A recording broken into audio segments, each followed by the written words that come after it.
Olá, seja bem-vindo ao canal da Data Manager. Me chamo Eduardo Valentim e nesse vídeo quero apresentar para você conceitos básicos de alta disponibilidade, o que significa clusterização e a importância da disponibilidade para as empresas. Esse vídeo faz parte de um dos nossos treinamentos. Caso tenha interesse em saber mais sobre a empresa, os serviços que oferecemos ou treinamentos, acesse www.datamanagerti.com. Vamos ao conteúdo. Hoje em dia, há um crescimento, né, parece que é uma coisa que está ficando cada vez mais importante para o negócio, né, ficar online. Né? Hoje a internet está online todo o tempo. Então, se a internet está online, não justifica eu tentar acessar algum serviço, né, que está online e ele não está funcionando. Então, dentro da minha empresa, muitas vezes, até não precisa nem estar para um cliente externo, mas começa interno. Né? Se eu não tenho disponibilidade, os meus funcionários não trabalham, eles não produzem, e aí eu vou ficar sem lucrar, né? Eu vou ter até mesmo sofrer com multa.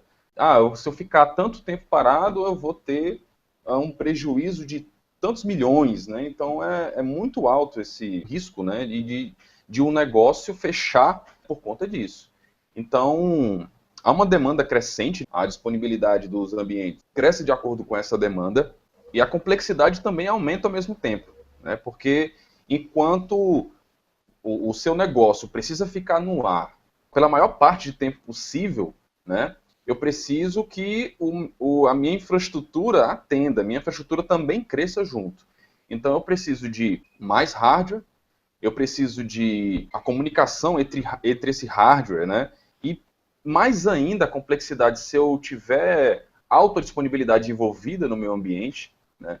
Então eu vou aumentar a minha complexidade, com isso eu vou aumentar o meu custo, com isso eu vou aumentar também não só o meu custo, né, em equipamentos, mas o meu custo de manutenção daquilo ali. Eu vou ter que ter pessoal especializado, capacitado para gerenciar essa expansão, né, esse novo ambiente agora depois de expandido.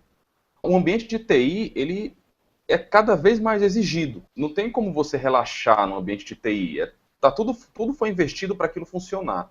Então, o ambiente de TI ele é exigido cada vez mais. Imagina, a gente comprou essa solução e entrega, a solução não funciona. Como muitas vezes acontece, você vê um projeto onde o projeto inclui aí a instalação de um Oracle Hack, com redundância e tudo mais, e no final das contas ele não funciona direito.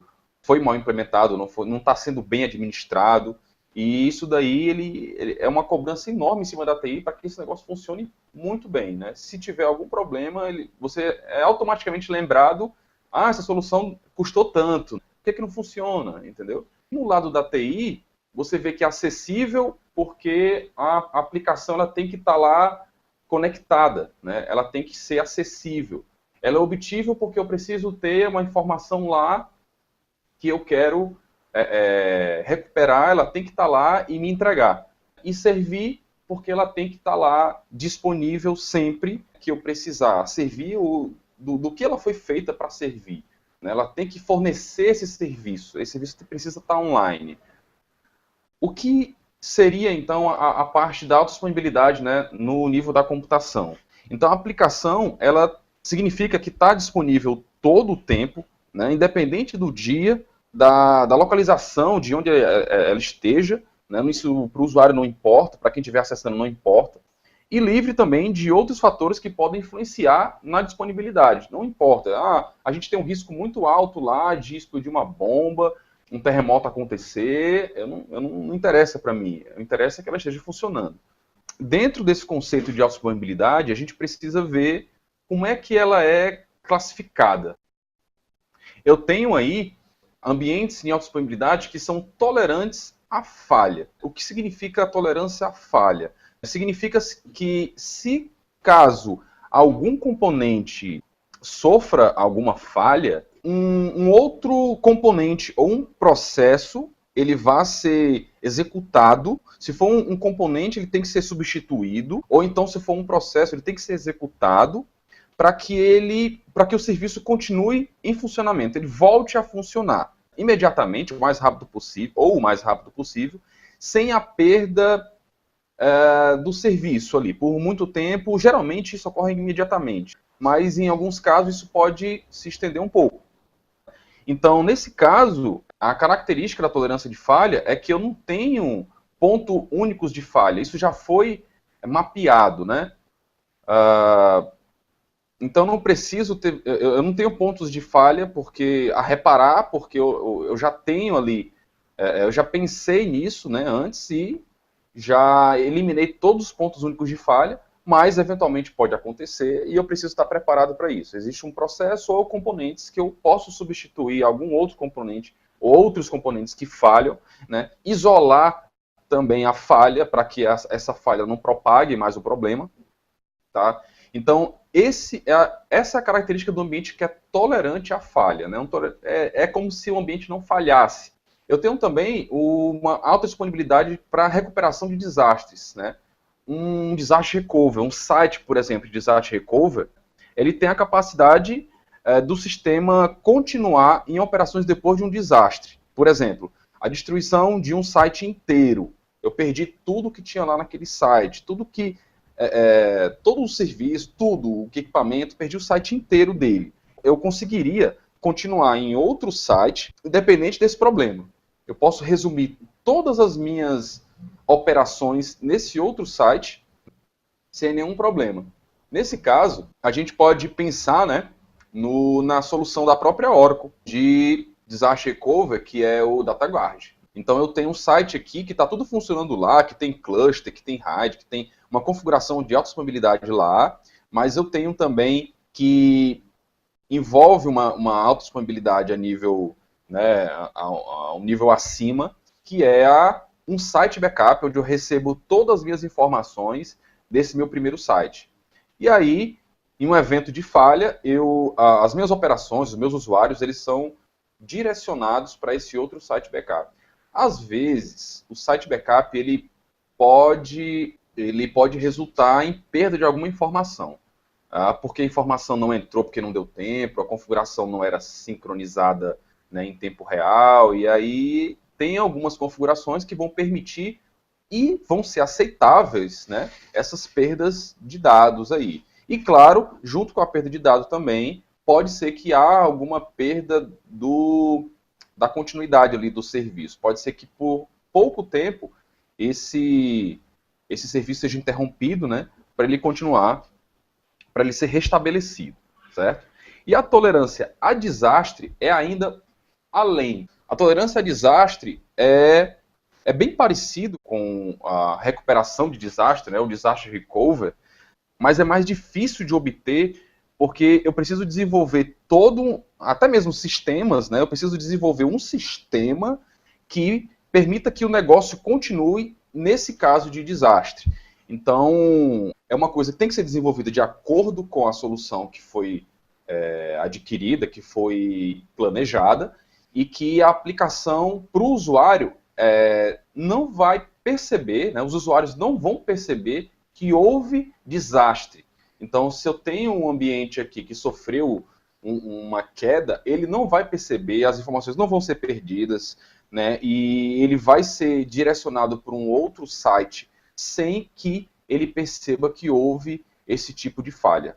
Então, essa solução, não existe downtime, não existe perda de dados, não existe nenhum efeito negativo, né, em cima do serviço quando tem uma coisa assim. Obviamente, seria o mais difícil de atingir, né, seria mais caro, né, para o ambiente. Então, nesse quesito, a gente precisa classificar o que exatamente aquele ambiente vai ser. Se ele vai ser tolerante à falha, se ele vai ser um ambiente de disaster recovery, que ele vai possuir disaster recovery, ou ele vai ser tolerante a desastres, né?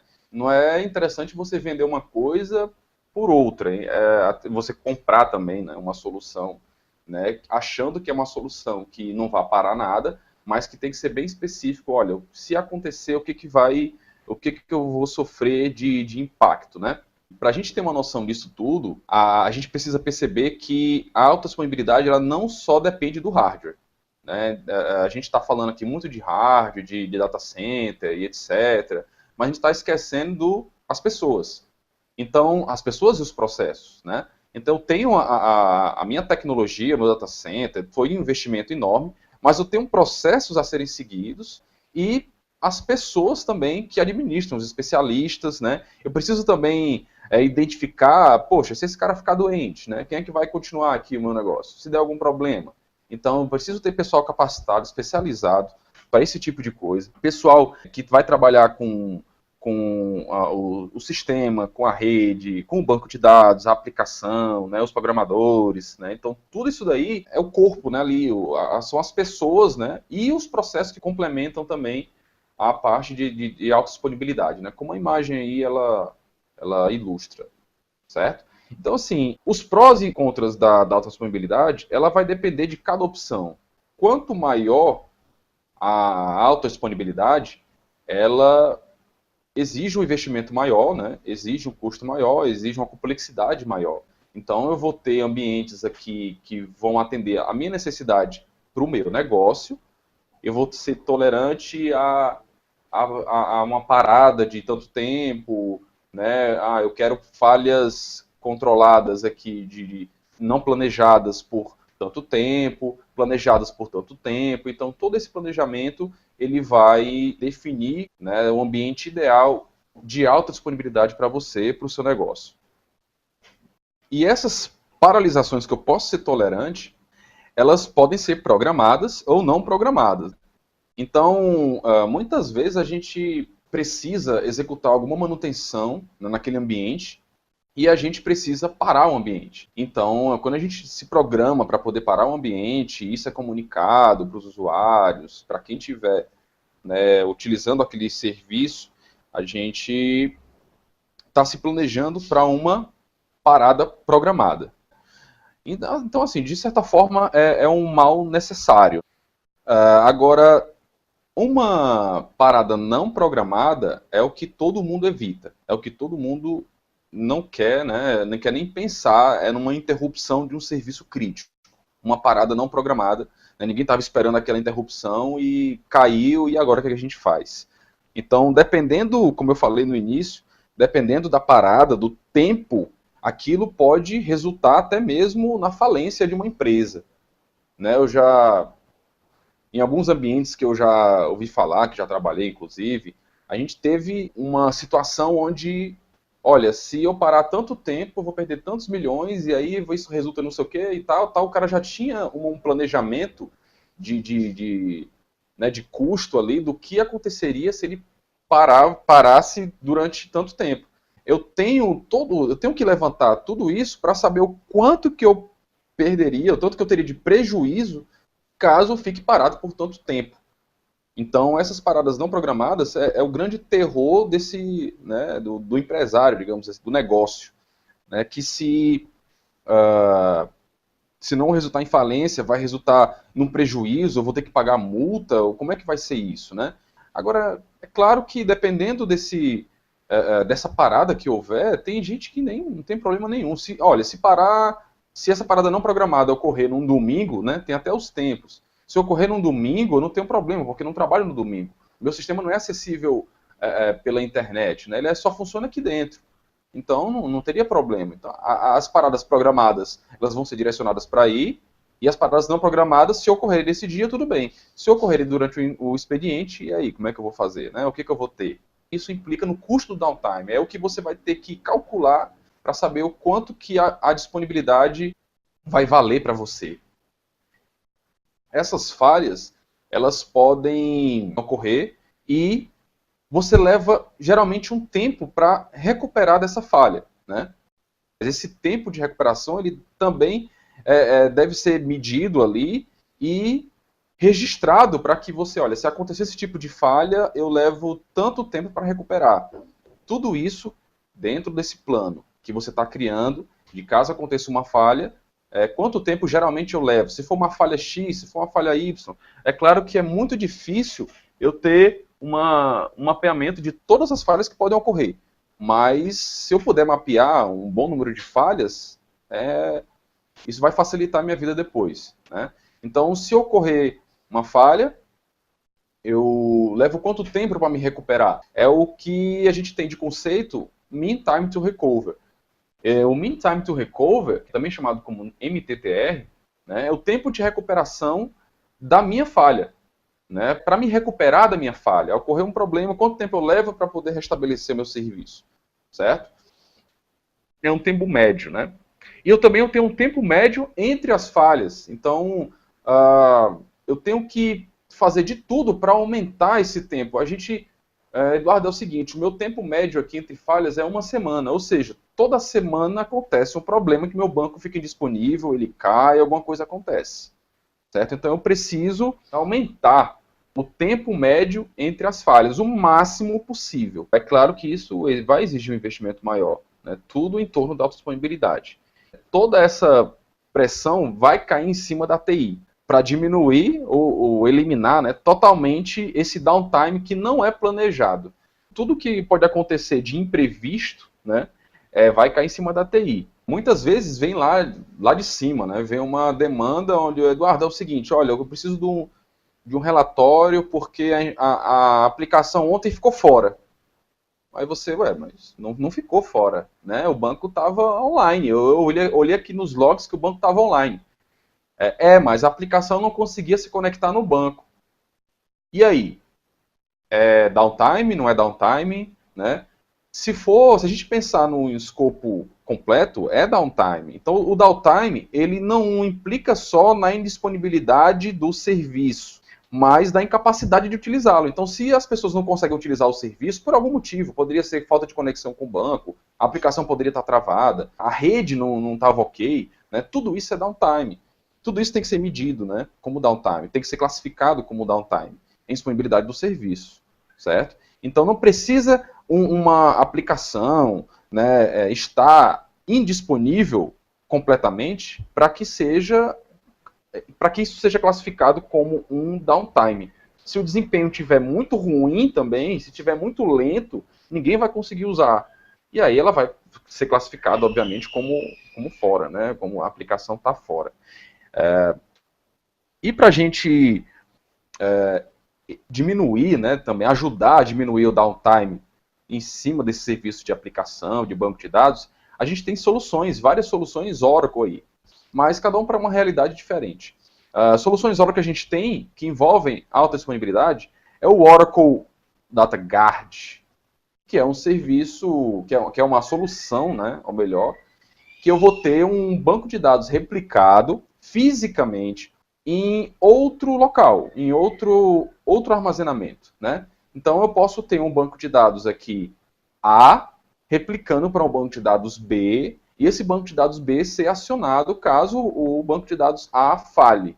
Né? Se eu tiver uma falha, por exemplo, de disco, onde os meus discos falharam, lá no meu banco de dados A, eu posso iniciar no banco de dados B aqui numa boa. Agora, se eu tivesse um Oracle Hack, é uma outra solução para alta disponibilidade. No Oracle Hack, eu tenho aqui um disco que é compartilhado, eu tenho uma instância 1 e uma instância 2. Se o meu disco aqui na minha instância 1 falhar, ela falhou para 2 também. Então, você precisa ver que os conceitos e a aplicabilidade é diferente. A aplicabilidade do DataGuard, ele é mais a nível físico. Eu tenho uma replicação física daquele dado. Aí muita gente pode falar, Eduardo, eu tenho um hack, mas eu tenho uma replicação do storage via SM, via hack, via solução. Mas e se corromper um data file? Esse data file ele pode ser corrompido nos dois. Tanto na cópia primária como na cópia secundária. É claro que é muito difícil disso acontecer. Mas se ocorrer, e se sem querer o arquivo seja removido, sem querer lá do sistema de arquivos que eu estiver utilizando, se ele for removido sem querer lá, e eu tenho uma replicação do disco, a replicação ela é propagada também, ela vai propagar o erro. Então ela vai chegar e vai remover o arquivo lá do outro lado também. No caso do DataGuard, isso não aconteceria. Certo? Então, a gente pode até pensar em juntar as duas tecnologias, DataGuard e Oracle Hack. É o que a Oracle chama de arquitetura de máxima disponibilidade. É onde eu tenho um ambiente Oracle Hack, compreendido de duas ou mais máquinas, em um ambiente de armazenamento, em um dispositivo de armazenamento, e eu ter também um outro local, um outro site, ou unidade, né, de armazenamento, onde vai estar o meu banco de dados de standby, o meu banco de dados que vai ficar lá aguardando as operações que vêm do servidor de produção, né, do ambiente de produção rack.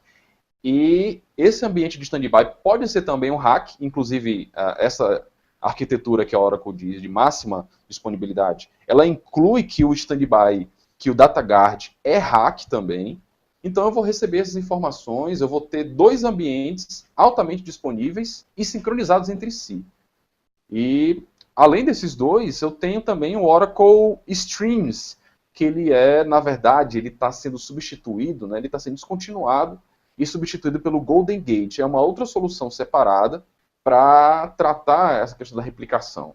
Né? Eu posso ter replicação como o DataGuard, na verdade não é bem esse o objetivo do Golden Gate. Golden Gate é como se fosse o que a gente chamava de standby lógico. Então a gente tem lá um serviço que roda na máquina de produção, ela vai gerar arquivos de transação, e esses arquivos, essas transações, elas vão ser copiadas, logicamente copiadas, para esse outro ambiente que eu quero aplicar os meus dados, né, que eu quero replicar os meus dados, e ele vai gravar nesse outro ambiente, que esse ambiente pode ser na mesma plataforma, ou pode ser em outra plataforma, pode ser de um Linux para Windows, pode ser até bancos diferentes em alguns casos. Então, é uma solução para outro fim, né? O DataGuard, por exemplo, eu só posso utilizar na mesma arquitetura. Então, se o meu ambiente é Linux, se ele for não for AIX, por exemplo, ele for Linux normal, em ambiente Intel, eu tenho que ter um ambiente Intel do outro lado. Se ele for AIX com ambiente Power, ele tem que ser Power. Se ele for Windows, ele tem que ser o Windows. Então o DataGuard ele é para isso. O Golden Gate ele já foge um pouquinho, ele é como se fosse um standby lógico, ele é mais a nível lógico, por isso ele tem algumas limitações, poucas, mas tem algumas limitações em termos de replicação, né? Então pode ser que o meu ambiente não seja 100% replicável, pode ser, né? Vai depender do que eu estou utilizando lá, mas é uma solução também excepcional para aumentar a disponibilidade, certo? E quando a gente pensa em criar esse ambiente de alta disponibilidade, escolhendo quaisquer dessas técnicas aí, e produtos e serviços, a gente precisa levantar, identificar os pontos únicos de falha. Né? O que são esses pontos únicos de falha? Esses pontos únicos de falha são componentes, né, ou serviços que, se falharem, eles podem causar a indisponibilidade de todo um sistema. Então imagina onde eu tenho um ambiente altamente disponível, onde, por exemplo, o switch de interconexão dele é único. Se esse switch falhar, o que acontece? Tudo cai. Né? Eu vou ter uma disponibilidade aí, eu vou ter problema. Então, para o meu serviço não cair, eu preciso ter uma redundância desse ponto aí, desse equipamento, no caso. Então, se eu tenho uma máquina, eu preciso ter duas. Se eu tenho um equipamento que vai interconectar as máquinas, eu preciso ter dois. Se eu tenho um cabo de rede, eu preciso ter dois. Se eu tenho uma placa de rede, eu preciso ter duas. Então, tudo é para aumentar a alta disponibilidade, né? Para evitar, na verdade, esses pontos únicos de falha. Todo esse planejamento vai incluir também quanto custa o meu downtime. Né? Aquilo que eu já vinha falando no começo. É isso daí que vai fazer, né, você avaliar melhor, né, qual seria a melhor solução de alta disponibilidade, né, e você perceber também, você até mostrar para o seu chefe, mostrar para o seu cliente, que ele precisa daquela solução específica, que ele precisa investir em alta disponibilidade. Né? É com isso daí que ele vai perceber que, opa, eu preciso investir na minha infraestrutura. Então são perguntas do tipo, quanto tempo você pode ficar parado? Né? Muita gente vai chegar assim e vai dizer, não posso parar não. É impressionante, quase que 100% das vezes, quando a gente chega para falar para qualquer ambiente, chega, olha, vem cá, quanto tempo você pode ficar parado? Eu não posso ficar parado nem 1 minuto. Eu não posso ficar parado nada. Beleza, então a gente vai fazer um acordo aqui com você, né, de SLA, a gente vai definir a disponibilidade do seu ambiente. Você fala que não pode ficar parado nem 1 minuto, né? Então seria 100% a sua disponibilidade, é isso? Ele é 100%, eu não posso parar em nenhum minuto. Tá, 100% eu não consigo te entregar, mas eu posso te entregar perto disso. E aí você vai lá e mostra para ele, ó, o custo é esse. Aí ele vai dizer, não, mas não é bem assim, eu posso parar, né, e tal. Aí você começa a identificar que o ambiente daquele cliente não é tão crítico assim como ele acha que é. E aí você faz um levantamento maior das coisas e você percebe que ele vai poder parar muito mais tempo que ele achava que não podia. Né? Tanto para planejada como não planejada. As não planejadas, que são as mais complicadas, né? Você vai oferecer para ele um ambiente adequado para aumentar a disponibilidade dele. Né? E caso caia, quanto tempo vai levar? Tudo está no planejamento. Então, como é que você vai calcular? Né? Quanto é que você vai ver o quanto que pode investir? Né? Porque todo downtime ele tem esse custo, ele tem esse impacto, né? Como é que eu vou reduzir? Como é que eu vou eliminar? Apesar do ideal que seja que eles nunca caiam, para custear, uma ideia básica, né? O cara vai lá e contrata um pessoal para trabalhar para ele, contrata um desenvolvedor para trabalhar para ele. São 10 desenvolvedores, eles acessam um ambiente de banco de dados para desenvolver lá. Eles vão trabalhar em cima desse servidor, um único servidor, certo? E de repente esse servidor para. Para por 1 hora. Cada desenvolvedor meu custa, para mim, R$100 por hora. Se o meu servidor parou 1 hora, eu tenho 10 desenvolvedores que cobram R$100, o meu prejuízo aí nessa hora foi de 1.000. Né? Só para essas pessoas aí. Então, em alguns casos, pode até ser fácil assim. Para esse cliente aí foi um período durante o horário comercial, né? Se for fora do horário comercial, eu não tenho um problema de parar, então o meu impacto vai ser zero. Agora, se for para uma empresa que tiver fora do comercial ou não, isso não importa, mas que ela trabalhe online, vendendo produtos. E ocorre a infelicidade de downtime acontecer durante uma data comemorativa como o Natal. É um prejuízo enorme, chega a ser difícil até de prever esse tipo de impacto, porque como a gente está falando no início, se um usuário que tem acesso à internet, que ele está querendo comprar algum produto e aquele site está indisponível, é inaceitável. Ele não vai, ele quer comprar aquilo ali numa promoção e a promoção você clica lá e não consegue responder, porque a demanda está alta, né? Black Friday a gente costuma ver muito isso. Se ela não consegue te atender, você automaticamente procura em outro lugar. Dificilmente você vai voltar lá, né? Se for uma empresa que não já esteja consolidada, você tende a não voltar mais lá. Então o prejuízo é enorme. Né? Isso pode, em alguns casos, se for caiu o serviço de aplicação de uma empresa financeira, né? Isso aí já pode acarretar em multa, é uma série de problemas. Um dos ambientes que eu já passei, já conheci, implicava até em ações judiciais, porque tem aqui uma liberação para ser aprovada, ser processada, não lembro bem como era, mas se eu não conseguir dar entrada nisso daqui, eu tenho que soltar um preso, por exemplo. Eu tenho que soltar uma pessoa que foi, né, que estava lá presa e ela precisa dessa análise, dessa avaliação aqui, dessa entrada no sistema. Se o sistema não estiver disponível, eu vou ter que soltar. Né? Então, até isso, você precisa ver, né, o impacto e o custo que isso vai trazer para você, para o seu negócio. Aí, com base nisso, você tem essa ideia dos noves, 5 noves ou 6, que a gente já chega em 6 noves. Isso é o SLA, é o acordo que você fez, tá? Você precisa entender o que cada nível de disponibilidade representa para você, para que você possa cobrar daquele ambiente, daquele acordo que você fez com a empresa. Então a empresa te oferece, por exemplo, 99% de disponibilidade. Eu vou ter um downtime anual de 3,65 dias. Em mês, levando em consideração que o mês de 30 dias é 7,2 horas, né? E por semana 1,68 horas, certo? Então, esse é o tempo que eu posso ficar parado.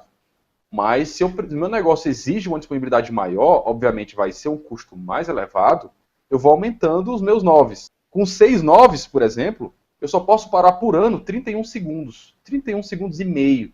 Por mês, 2 a 3 segundos. E por semana, nem 1 segundo eu posso parar.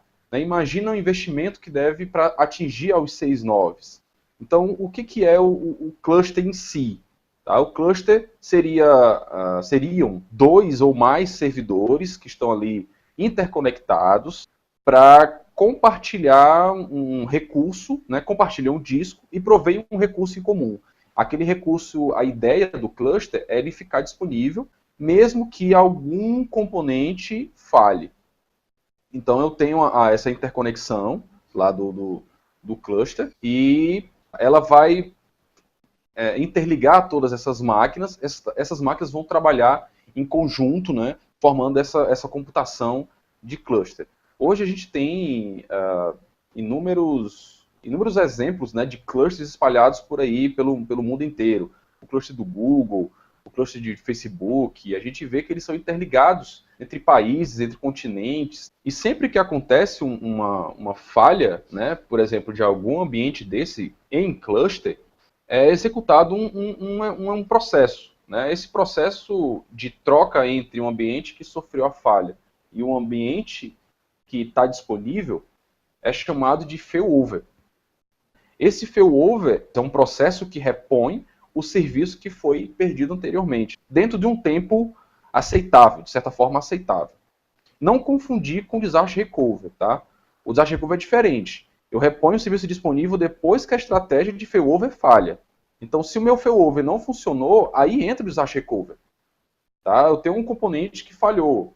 Beleza, eu tenho um failover para passar para o outro componente. Se o componente falhou, eu não tenho como restabelecer meu serviço, eu entro já em disaster recovery. Por quê? Porque o meu failover falhou. Eu não consegui ativar o meu failover, né? Executar o meu failover. Os failover, eles podem ter aí 3 abordagens. Sem failover algum, se ocorrer uma falha, eu vou ter um downtime. Se eu não tenho failover, eu tenho um downtime. Ocorreu a falha daquele componente, aquele componente não tem failover, eu tenho um downtime. Então, para resolver, eu preciso substituir o componente, executar um processo, alguma coisa, enquanto quem estava acessando aquele ambiente, eles vão ficar parados, né? Enquanto eles aguardam para que o serviço seja restabelecido. Vai ter algum local que isso é ok. Olha, se ocorrer esse tipo de problema, aqui você pode executar sua rotina sem nenhum problema durante tanto tempo que eu não preciso. Então, ou seja, eu não preciso ter um ambiente de failover aqui.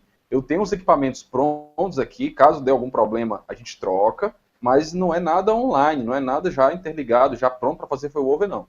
Eu tenho que substituir, eu tenho que executar esse processo aqui, que está aqui descrito, porque é a solução mais barata. E se o meu negócio aceita, se o negócio não tem problema, ok. Fica trabalhando até mais tarde, não tem problema, tudo bem. O custo é aceitável.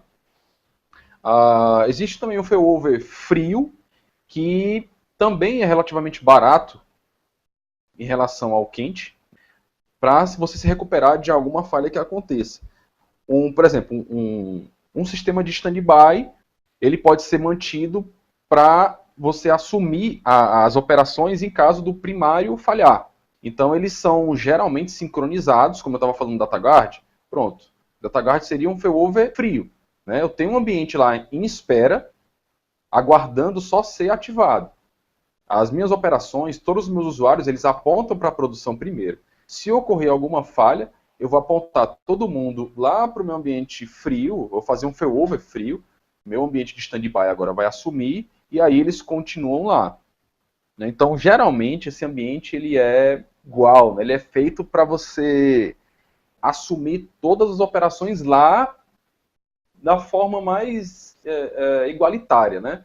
Se eu tenho um ambiente de produção que tem uma capacidade X, eu não posso ter um ambiente lá de stand-by que tem uma capacidade menor. Claro, até posso, se isso for aceitável. Se for aceitável que eu tenho aqui um ambiente que ele suporte, que ele está ok, e eu tenho um ambiente lá que não é tão performático quanto esse, mas eu aceito isso, isso é aceitável para o meu negócio, eu não tenho indisponibilidade, eu tenho um pouquinho de mais demora, mas não chega a ficar indisponível, ok. Isso é um pouco arriscado, né? A gente às vezes não tem bem como mensurar isso, e aí quando a gente quando a gente executa o failover para um ambiente de stand-by, esse ambiente não suporta, né? Ele não aguenta a demanda.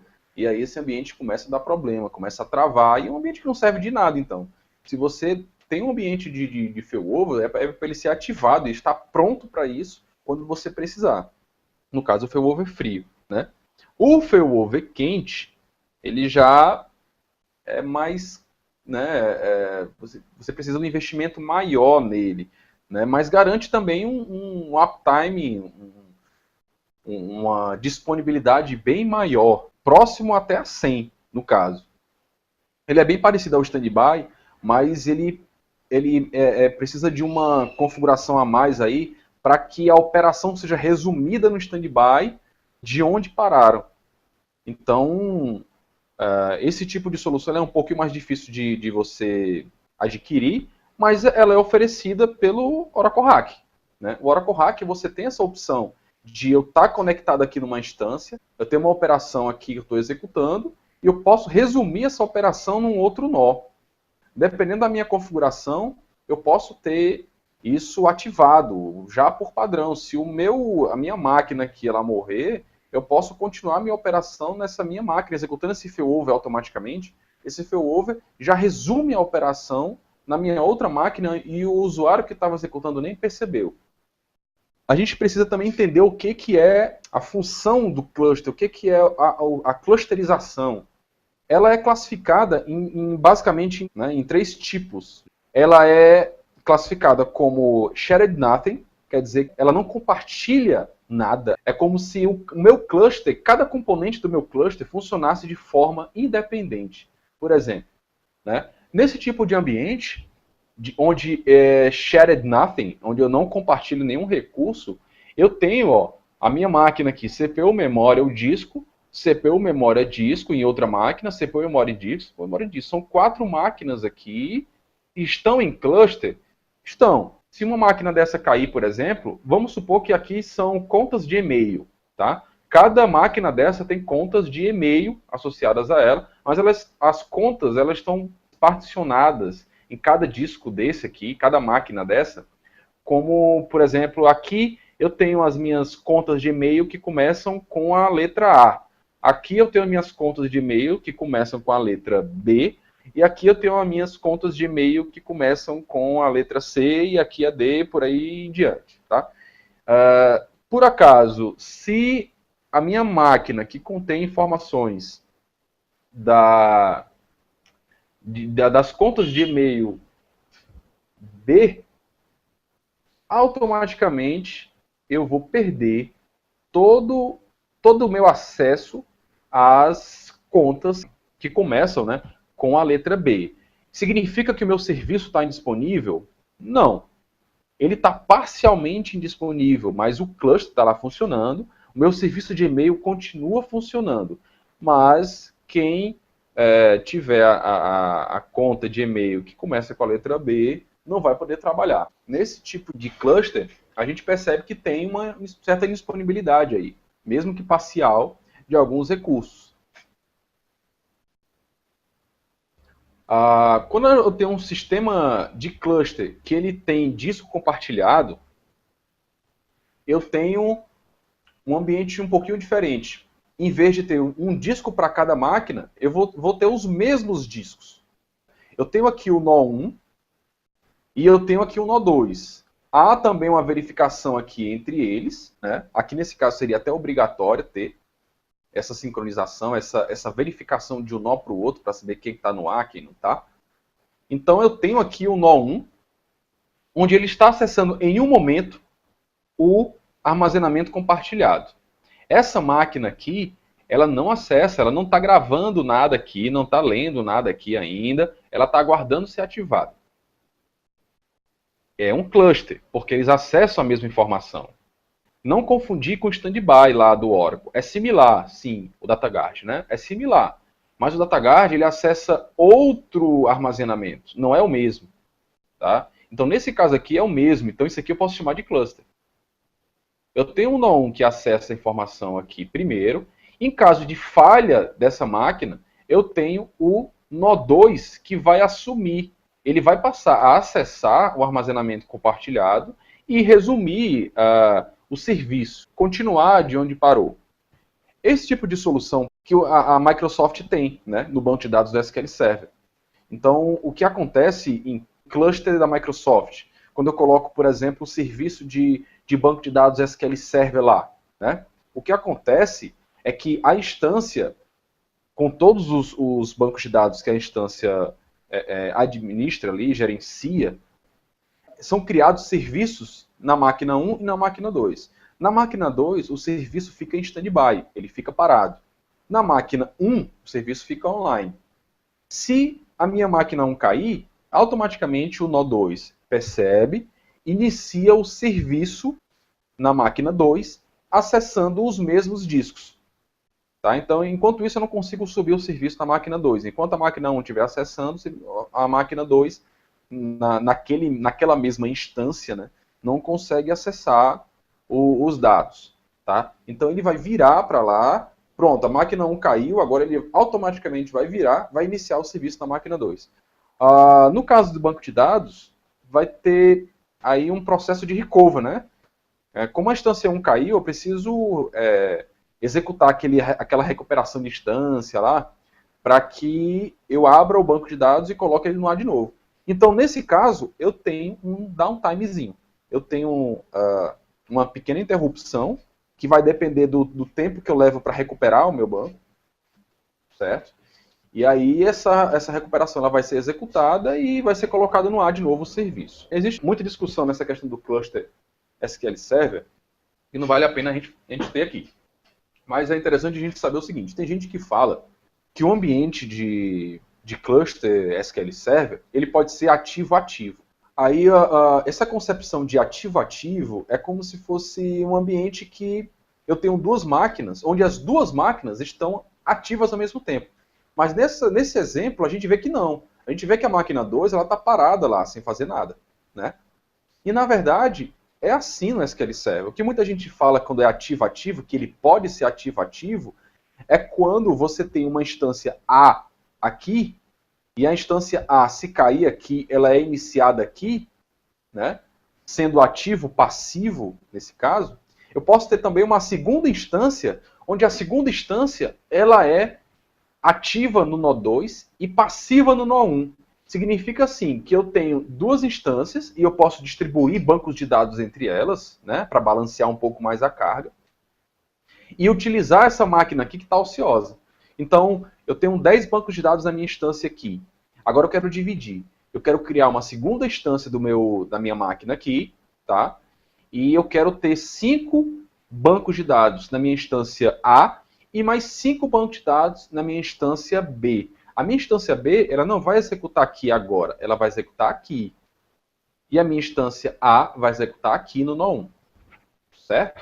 Então aí, nesse caso, o que acontece? Se eu tiver uma disponibilidade do nó 1, eu vou ter a instância A e a instância B executando na mesma máquina. Né? Aqui no nó 2, a B já estava aqui, então, obviamente, vão acessar os mesmos discos e está lá funcionando. Né? E caso a máquina 2 fique indisponível, eu tenho aqui o serviço que já estava executando no nó 1, que é o serviço da instância A, juntamente com o serviço da instância B, que agora entrou.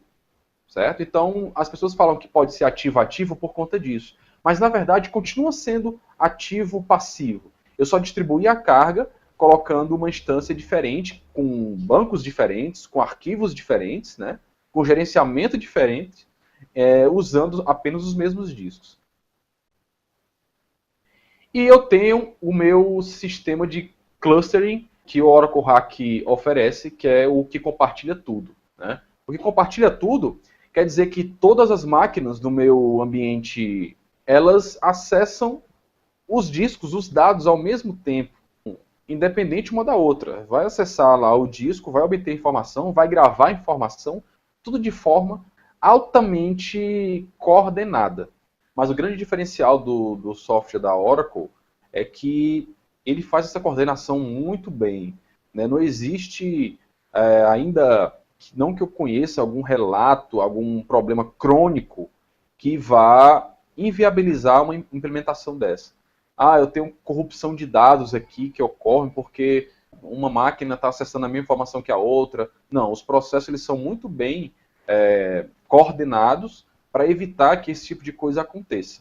Então, nesse caso, as 3 máquinas acessam, adicionar uma outra máquina, uma quarta máquina acessa a mesma informação, gravam as mesmas informações, né? Elas gravam as mesmas informações, sem risco de corrupção. Então, nesse cenário, o que acontece é que, caso uma máquina fique indisponível, as outras continuam operando e os usuários podem não perceber que houve alguma interrupção. Existem recursos que podem garantir que os usuários não sintam que houve uma disponibilidade em uma máquina. Os usuários que estavam conectados na instância que falhou poderiam ser migrados para as novas instâncias disponíveis e não há interrupção do serviço. Além da disponibilidade, há um balanceamento de carga, onde há conexões de usuários na instância 1, na instância 2 e na instância 3, que usam o mesmo disco, gravam, leem o mesmo disco de forma coordenada. Todas as máquinas, elas são interligadas pelo Interconnect, que é um recurso para Heartbeat, que serve para trafegar dados de uma instância para outra, para verificar se as demais instâncias estão realmente no ar ou estão desligadas, se elas já voltaram de uma possível indisponibilidade. Essa intercomunicação serve para o controle em si de toda a solução. Com tudo o que vimos nessa apresentação, concluímos que a alta disponibilidade é muito importante para o negócio de uma empresa informatizada e é providenciada pela tecnologia da informação através de soluções de replicação e clusterização. Tais soluções são a base fundamental para a computação em grade ou, de forma mais recente e popular, a computação em nuvem. E com isso finalizamos o conteúdo desse vídeo. Se gostou, não deixe de clicar em curtir e comente. Caso queira conhecer mais sobre a empresa Data Manager, acesse www.datamanagerti.com, siga a Data Manager no Twitter, Facebook e YouTube para ficar ligado sobre novos vídeos, dicas, tutoriais, notícias e mais conteúdos na área de TI. Até mais!